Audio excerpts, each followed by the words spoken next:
This podcast does not provide medical nor legal advice. Please listen to the complete disclosure at the end of the recording. Hello and welcome to Everyone Dies, the podcast where we talk about serious illness, dying, death, and bereavement. I'm Marianne, a nurse practitioner, and I use my experience from working as a nurse for 46 years to help answer your questions about what happens at the end of life. And I'm Charlie Navarrete, an actor in New York City, and here to offer an every-person viewpoint to our podcast. We are both here because we believe that the more you know, the better prepared you will be to make difficult decisions in a crisis. Welcome to this week's show. Please relax, get yourself some sweet tea and a cupcake, and thank you for spending the next hour with Charlie and me as we talk about what will likely be the cause of death in the future. Like the BBC, we see our shows offering entertainment, enlightenment, and education and divided into three halves to address each of these goals. Our main topic is in the second half, so please feel free to fast forward to that chat-free zone if you want to. In the first half, Charlie explores a new source of protein and has our recipe of the week. In the second half, I'm going to talk about how future causes of death may be different for our children and grandchildren. And in our third half, Charlie takes us to the Twilight Zone. Marianne, do you have a favorite Twilight Zone episode?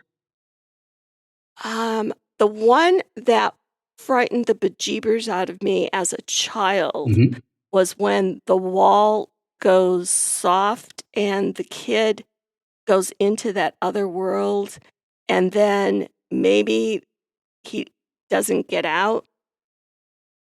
You know, like he's exploring in there, and I don't know if it's a sibling kind of tries to help get him out, and the wall starts to close up.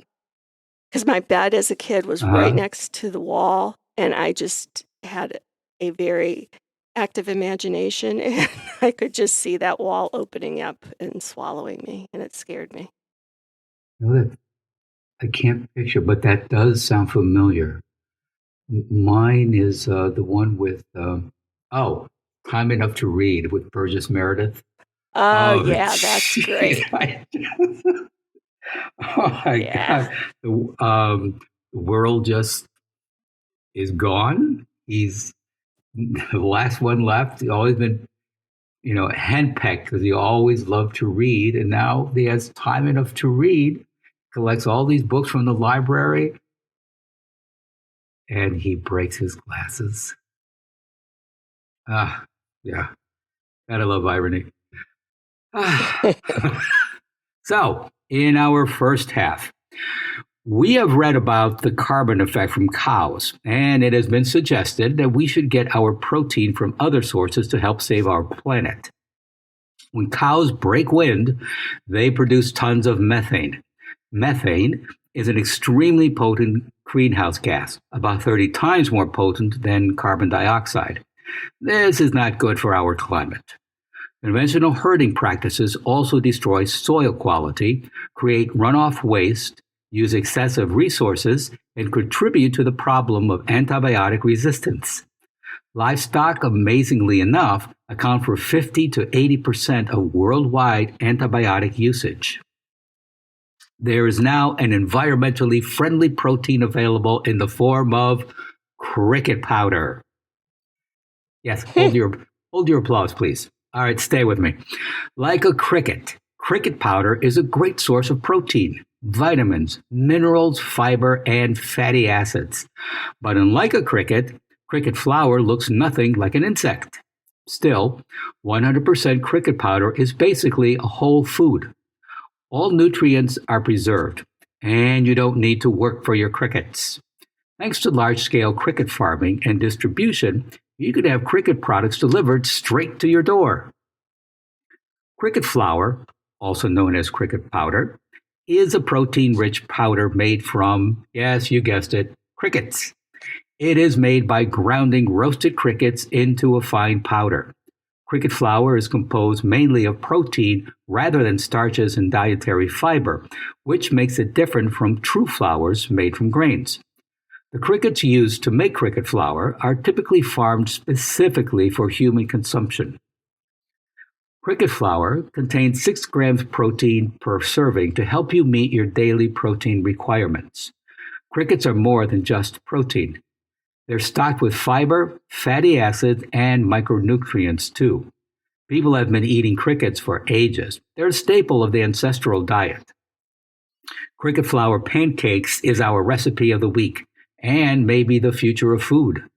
A sustainable choice for protein lovers and baking lovers alike. Take a step into the future with this recipe. Bon appetit! Marianne, do you recommend cricket flour does anybody need to know anything about cricket flour? Well, you can get it online. Yeah. I haven't looked to see if it's on Amazon or not. It's recommended that you don't give it to somebody and then later tell them that it's crickets in case they have some sort of allergy to the cricket shell or something. People are allergic to crickets? I don't know. I've read that. And so if it's on the internet, it's true. Please go to our webpage for this week's recipe for cricket flour pancakes and additional resources for this program. Everyone Dies is offered at no cost, but is not free to produce. Please contribute what you can. Your tax-deductible gift will go directly to supporting our nonprofit journalism so that we can remain accessible to everyone. You can also donate at www.everyonedies.org. That's dies.org, or at our website on Patreon, www.patreon.com, and search for Everyone Dies. Marianne? Thanks, Charlie. In the early 1800s, one of the main causes of death in the United States was cholera, otherwise known as bacterial diarrhea. Also common were tuberculosis, known as consumption, and infectious diseases such as typhoid fever, scarlet fever, croup, and diphtheria. In 1922, 100 years later, the top causes of death were diseases of the heart, all forms of pneumonia, and this was, remember, following the Spanish flu, tuberculosis, cerebral hemorrhage, kidney disease, cancer, congenital malformations, and diseases of early infancy, as well as giving birth, automobile accidents, railroad accidents, and accidental falls. Now, the most recent data for causes of death in the United States for us to look at for 2024 comes from 2022. And the top 10 causes of death are diseases of the heart. Number 2 is cancer, accidents. Number 4 is COVID-19, stroke, chronic respiratory diseases. Number 7 is Alzheimer's disease, diabetes, kidney disease, and chronic liver disease and cirrhosis is number 10. So if you were going to ponder what the causes of death would be 50 or even 100 years from now, what do you think they would be?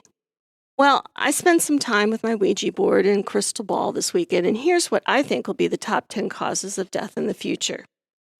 And these are not in any particular order. So I'm just going to start with climate-related deaths. The World Economic Forum, published in January of 2024, warns that in 2050, climate change may cause an additional 14.5 million deaths and 12.5 trillion in economic losses worldwide. Climate-driven event categories of negative health impacts are floods, droughts, heat waves, tropical storms, wildfires, and rising sea levels. So the things that I think are going to really impact cause of death is air pollution. Many of the causes of death in the 18 and 1900s were related to sanitation and dirty water. Air quality is projected to continue to deteriorate worldwide, according to the World Health Organization. The number of premature deaths caused by exposure to particulate matter from air pollution is projected to more than double worldwide, from the current figure of just over 1 million to nearly 3.6 million per year in 2050, with most of the deaths occurring in China and India. without any policy change, world energy demand in 2050 will be 80% higher than it is now. And we would still be 85% reliant on fossil fuel-based energy. This in turn could lead to a 50% increase in greenhouse gas emissions and an increase in air pollution globally. More pollution means more asthma attacks, and pollution has also been linked to heart and lung disease, as well as cognitive problems. And those last three are all on the current list of causes of death. Another consideration is heat stress deaths, and despite personal opinion regarding global changes, the facts are the Earth is getting hotter. And let's assume that that continues into the future. Currently, most people who die from heat stress die in their homes and without air conditioning, because indoor temperatures can be much higher than outside, especially during the night. In a study reported about heat stress deaths in New York City, researchers documented that 81% had no air conditioning, and the rest had air conditioning that either was not working or not in use.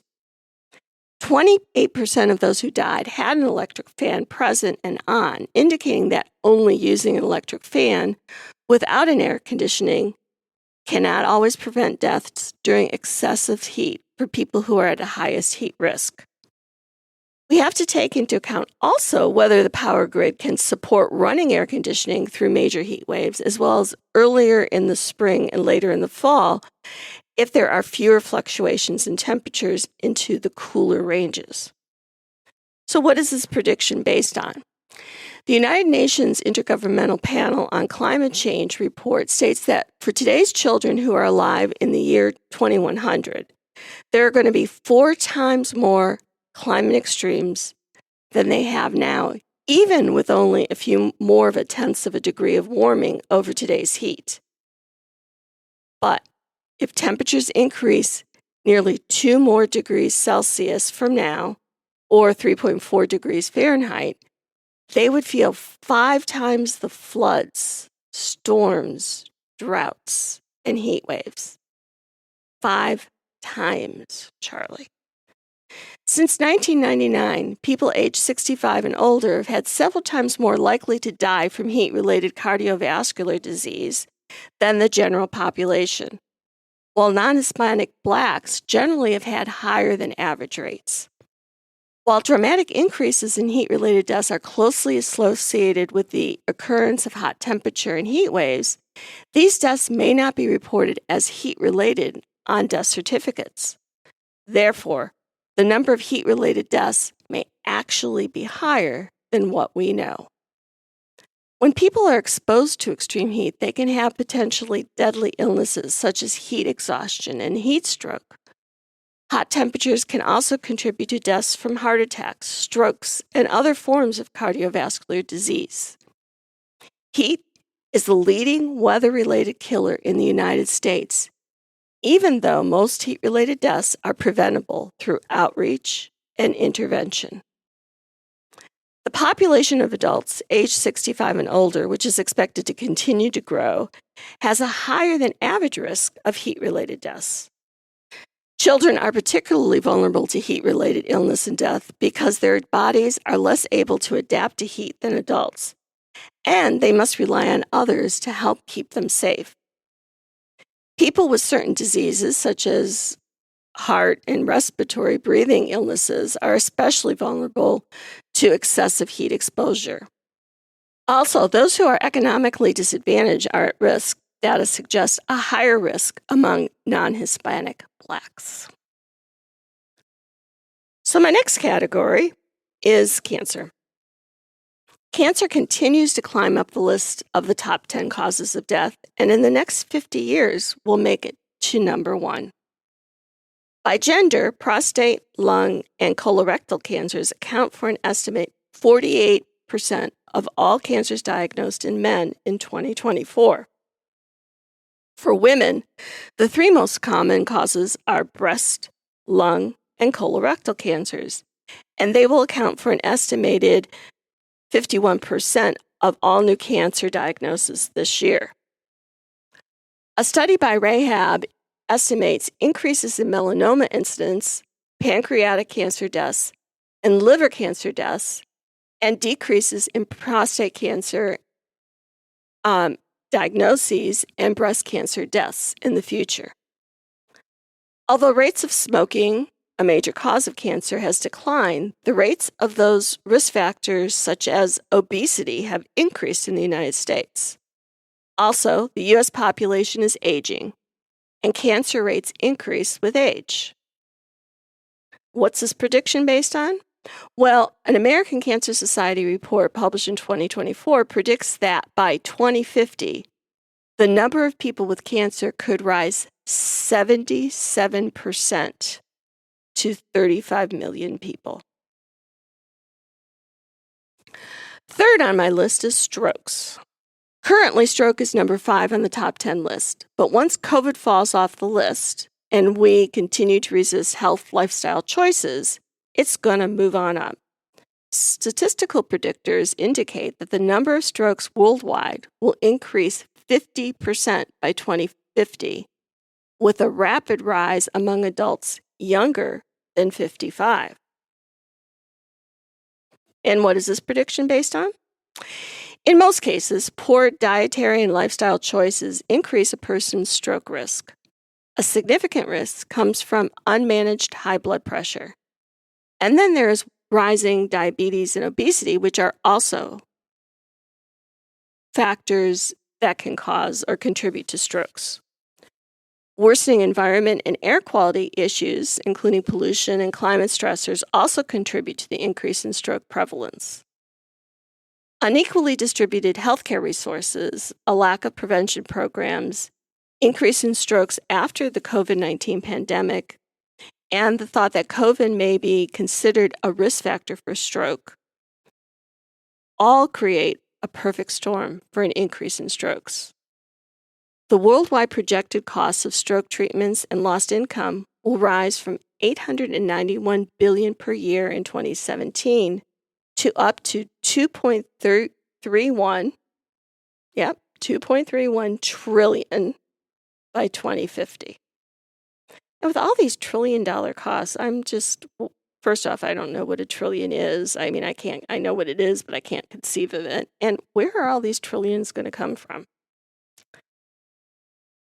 Next on my list is antimicrobial resistance.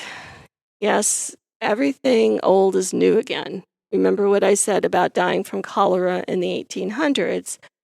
Well, there's been the development of strains of drug-resistant bacteria that are immune to all known antibiotics, known as superbugs.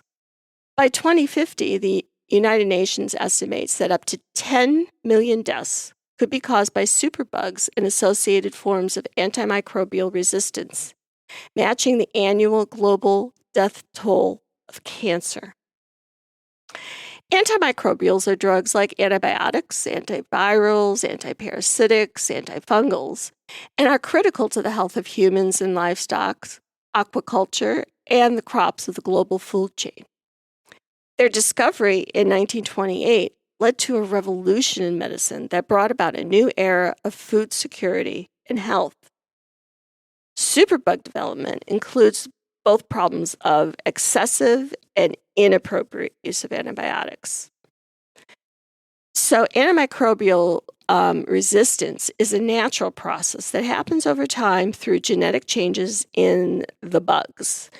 Its rise and spread are increased by human activity, mainly the misuse and overuse of antimicrobials to treat, prevent, or control infections in humans, animals, and plants. So regarding antibiotic use, the primary cause of antibiotic resistance is the overuse of antibiotics.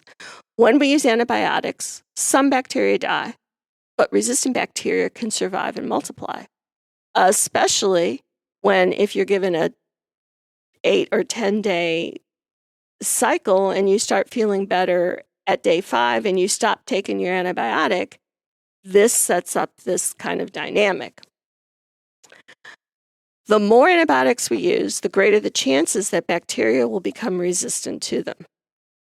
Now, things like global travel and movement can also spread these around. Modern travel allows antimicrobial resistant germs to spread easily. With over 1 billion people on the move globally, infection can occur during travel and then be transmitted back to communities. This move enables the rapid spread of resistance. Now, these can also go from person to person transmission. Antimicrobial resistant germs can spread through everyday activities like handshaking, exercising, attending school. So wash your hands. Wash your hands. And sneeze into your arm. Don't sneeze into the air. I could just do a whole show about people sneezing. Healthcare facilities. Resistance can spread within healthcare facilities due to antibiotic and antifungal use. Inadequate infection prevention, control practices contribute to this problem. And people not washing their hands. And of course, within the community, germs, including resistance ones, circulate within communities through common activities. Lack of proper hand hygiene and transmission between people, animals, and food play a role. Community-associated infections can affect healthy individuals who haven't recently interacted with healthcare. The CDC has warned doctors and patients for decades about the dangers of overprescribing drugs, but unnecessary antibiotic use is still a continuing epidemic. Superbug methicillin-resistant Staphylococcus aureus, or you probably have heard MRSA, and you know that it's bad, and you know that maybe your mom or grandma got it while they were in the hospital, but that's what that stands for. So MRSA evolved to form resistance to beta-lactam antibiotics, such as penicillin. So when you say, well, we had penicillin, why doesn't that work? It doesn't work because the bugs figured out how penicillin worked and evolved so that it wouldn't work anymore.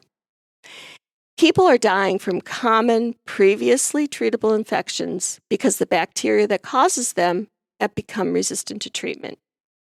Antimicrobial resistance can lead to deaths in a few ways. Most deaths are caused by lower respiratory infections, such as pneumonia, and the development of new strains of pneumonia.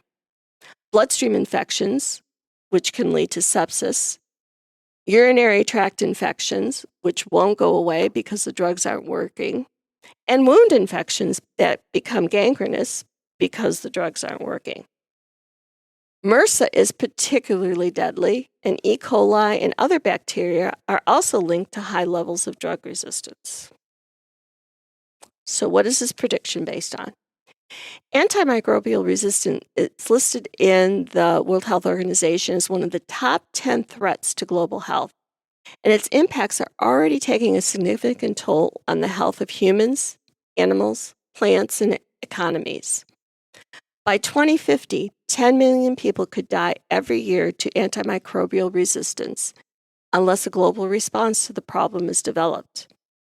I remember when I was working in the hospital, I had a young guy who was in the ICU, and he had gotten septic and none of the antibiotics were working. And that man went from talking to me, being able to talk, to dead in 2 hours.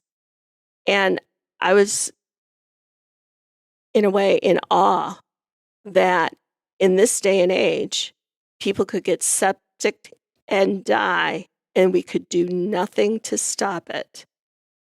It was just like, I knew how it happened, I knew why it happened, but I was still in awe that it did happen.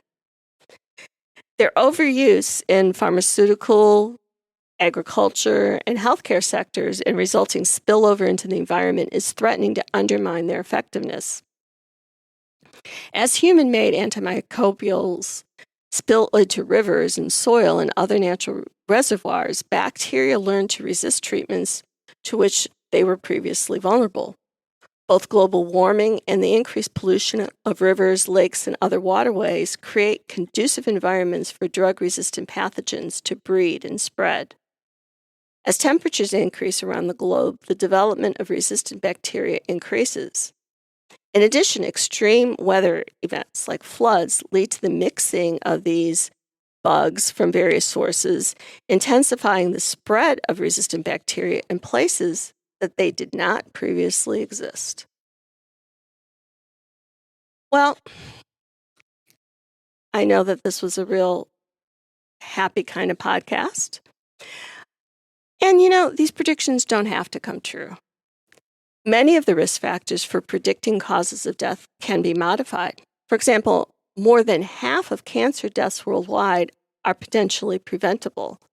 Eliminating smoking could prevent 25% of cancer deaths.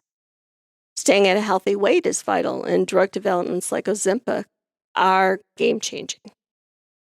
Strokes are highly preventable. Lifestyle factors such as a healthy diet, regular physical activity, and stopping smoking can reduce stroke risk, as well as regular monitoring for high blood pressure. Environmentally, change can happen when we begin to understand that the biggest reason we are not making full use of new technology is the political power of the fossil fuel industry. Renewable energy in the form of solar and wind power is the cheapest way to generate electricity around the planet. Adoption of air source heat pumps, induction cooktops, and LED light bulbs could greatly decrease our energy use. Plant trees because they help keep the air clean and the air cool. Plant flowers to make your soul happy and keep the bees alive. Global action is needed to reduce emissions and safeguard health from multi-pronged negative effects and of climate change globally. Healthcare disparities come in all forms. Where we live, play, work, and get our health care are all factors. Understanding aspects of communities that have one or more socio-demographic characteristics is common, ranging from geography, race, and ethnicity to environment, is essential to identifying strategies to improve health. Our kids, our grandkids don't have to have these increased health issues, but honestly, those changes need to start now. Any thoughts, Charles? Well, aren't you a bundle of fun facts? Yeah. Oh, jinkies. All right. So, well, okay, look, and I know that what you were saying that a lot of this stuff winds up in the water system, in everywhere from streams to the oceans, water supplies. I mean, how could they be properly disposed of? Well, the question is, do they need to be used in the first place? Oh, yeah. Well, obviously no. But, Marianne, there's no profit in outreach and interventions. And Well, it'll continue to happen unless we make different choices at the voting booth, if we make different choices at the grocery store, if, we choose less red meat, if we choose to manage our smoking addiction, there's things that are within our control. I think it's easy maybe to be fatalistic about it and say, well, there's nothing I can do about this. Well, you are master of your own fate. You can raise your children, show them a parent that exercises and doesn't smoke. Make sure that you're limiting screen time or not even buying devices where the kids just are sitting around all the time. I mean, there are things that we do have control of, and waiting until a child is in their teens is way too late to make those kinds of rules. You got to make them at the very, very beginning. And I know that that's really hard to do, and that raising kids is totally exhausting. And, having them make good choices and learn how to make good choices is really hard. I'm not saying any of it is easy, but if we're going to have kids, those are things that we need that we need to do is to think about not only their current health, but their future health and their health beyond the point when we're even still alive. And kids do and learn what they see us do. And so that means that we need to take care of ourselves too. And like I said, make, choices at the voting booth for people who are going to, support like the Paris Accord or the things that will help make the future healthier. Yes. Yeah. So do what you have control over. You have control over you. That's it. Well said. In our third half, the opening narration from Rod Serling for episode 75 of the Twilight Zone, called The Midnight Sun, was first shown in November of 1961. And this is how it opened. The word that Mrs. Bronson is unable to put into the hot, still, sodden air is doomed, because the people you've just seen have been handed a death sentence. 1 month ago, the Earth suddenly changed its elliptical orbit, and in doing so began to follow a path which gradually, moment by moment, day by day, took it closer to the sun. And all of man's little devices to stir up the air are no longer luxuries. They happen to be pitiful and panicky keys to survival. The time is 5 minutes to 12, midnight. There is no more darkness. The place is New York City, and this is the eve of the end, because even at midnight, it's high noon, the hottest day in history, and you're about to spend it in the Twilight Zone. So, the plot of The Midnight Sun is this. Earth's orbit has been disturbed, causing the planet to slowly fall into the sun. A prolific artist, Norma, and her landlady, Mrs. Bronson, are the last residents in their New York apartment building. Their former neighbors have either moved north to seek a cooler climate, or they have already perished from the extremely high temperatures. At 20 minutes to midnight, it is 110 degrees Fahrenheit and sunny as high noon. Norma and Mrs. Bronson try to support each other as they watch life as they know it erode around them. The streets are deserted. Water usage is limited to an hour a day, and their electricity is gradually being turned off. Food and water are scarce, and the sea has dried up.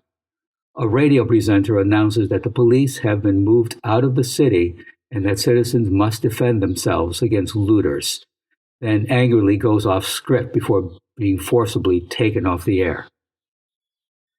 As the temperature rises to 120 degrees Fahrenheit, the two women grow weaker. Norma burns her hand on a windowsill. Mrs. Bronson becomes psychologically unstable, beseeching Norma to paint a picture of a cool subject rather than Norma's usual paintings of the sun and burning cities. A looter enters the building through the roof, which Mrs. Bronson neglected to lock. They hide in Norma's apartment. The looter calls from outside, demanding entry. Norma threatens him with a revolver, and they hear him walk away. Against Norma's pleas, Mrs. Bronson unlocks the door, and the stranger forces his way in, grabs the revolver, and drinks their water. He calms down after seeing their distress and begs for their forgiveness, claiming that he is an honest man driven insane by the heat. He throws away the revolver and describes the recent death of his wife and newborn child. He begs for forgiveness until Norma acknowledges him. He then leaves the building. In an attempt to console Mrs. Bronson, Norma shows her an oil painting of a waterfall cascading into a lush pond. Mrs. Bronson deliriously claims that she can feel the coolness and splashes in the imaginary waters before dying from heat stroke. Norma sits in shock as the thermometer surges past 130 degrees Fahrenheit, 54 degrees Celsius, and shatters. The paint on the paintings begins to melt. She screams and collapses. The scene then cuts to the same apartment at night with heavy snow outside the windows. The thermometer reads negative 10 degrees Fahrenheit. Norma, who has been bedridden with a high fever, is being cared for by a doctor and Mrs. Bronson. The Earth moving closer to the sun is revealed to be only a fever dream, while in reality, the Earth is moving away from the sun, and the world's inhabitants are actually freezing to death. Norma tells Mrs. Bronson about her nightmare, adding, "Isn't it wonderful to have darkness and coolness?" Mrs. Bronson's face stiffens in dread, and she replies, "Yes, my dear, it's wonderful." The episode substitutes a kink in the Earth's orbit, an analog to what we currently call the greenhouse effect, for an atomic holocaust. Our current weather patterns indicate that this story could in fact be our future. The poles of fear, the extremes of how the Earth might conceivably be doomed. Minor exercise in the care and feeding of a nightmare, respectfully submitted by all the thermometer watchers in the Twilight Zone. I remember this episode, Marianne. I do too. Yeah. Jeez. I do too. And the picture Yes, melts. yes, Do you remember yes. that? And there were several similar episodes, people trying to escape the Earth. And I remember this one where the scientists, the Earth is climate change and wars. And this group of scientists are trying to basically hijack a rocket to get away from all that sort of stuff. They succeed, their families at hijacking the rocket. And a little kid asked, "So, Daddy, where are we going?" "Well, it's this place. It's the third planet from the sun. There they call it Earth." So with that, that's this week's episode, folks. Stay tuned for the continuing saga of Everyone Dies, and thank you for listening.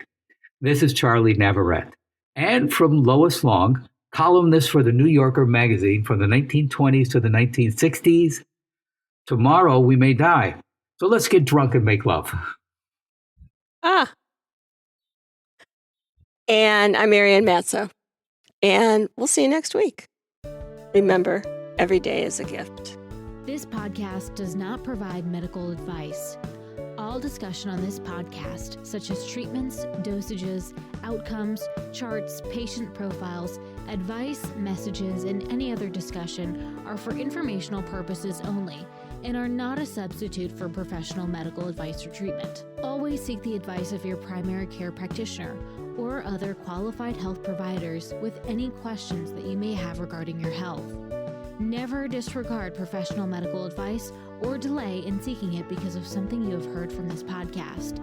If you think you may have a medical emergency, call your doctor or 911 immediately. Everyone Dies does not recommend or endorse any specific tests, practitioners, products, procedures, opinions, or other information that may be mentioned in this podcast. Reliance on any information provided in this podcast by persons appearing on this podcast at the invitation of Everyone Dies or by other members is solely at your own risk.